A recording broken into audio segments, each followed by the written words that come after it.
Start. उपाध्यक्ष जी, प्रधान जी ने जो रोजी रोटी, कपड़ा और मकान विधेयक 1999 प्रस्तुत किया है, उसमें उन्होंने इस देश की जो ज्वलंत समस्याएं हैं, जो गरीबी है, जो बेरोजगारी है, जो अशिक्षा है, जो निरक्षरता है और जो दुर्दशा है, उसकी ओर उन्होंने ध्यान आकर्षित किया है। मैं इस बात को मानती हूँ कि यह एक राष्ट्रीय समस्या है और इन समस्याओं का समाधान जितना शीघ्र हो उतना ही अच्छा होगा। मेरे पूर्व वक्ताओं ने इस ओर ध्यान आकर्षित किया कि इन समस्याओं का एक बहुत बड़ा कारण इस देश की बढ़ती हुई जनसंख्या है। अभी मेरे मित्र जाधव जी बोल रहे थे कि जब भारतवर्ष था तो उस समय कहा जाता था कि 40 करोड़ का यह भारतवर्ष है, लेकिन आज यह भारतवर्ष 3 टुकड़ों भारत, पाकिस्तान और बांग्लादेश में बढ़ चुका है।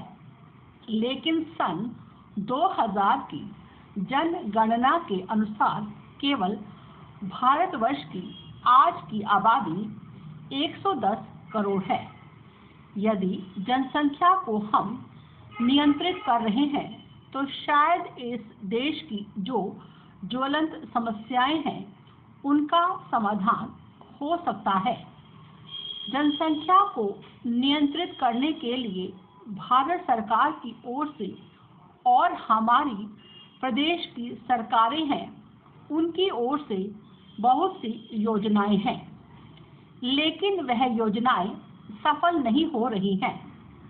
जहां तक थोड़ी बहुत मुझे जानकारी है, चीन ने जनसंख्या को नियंत्रित करने के लिए कुछ काम किया है। जापान तो इस क्षेत्र में बहुत ही सफल रहा है। इस देश की जो संपदा है, इस देश की जो जमीन है, इस देश की जो कृषि की या खेती की जमीन है, उसमें तो कोई वृद्धि नहीं हो सकती। तो इन सारी समस्याओं का समाधान तभी संभव है जब हम जनसंख्या को नियंत्रित करने का काम करें और उसके लिए सरकार को कुछ नए कदम उठाने चाहिए, क्योंकि जनसंख्या नियंत्रण करने के संबंध में यह जो योजनाएं हैं उनका कार्यान्वयन ठीक नहीं है और साथ साथ जो गरीब वर्ग के लोग हैं उनके लिए भी यह एक समस्या है। दूसरे, इस देश के जो अल्पसंख्यक समुदाय के लोग हैं उनके मन में भी इस संबंध में कुछ चीज़ों को लेकर समस्याएं रहती हैं।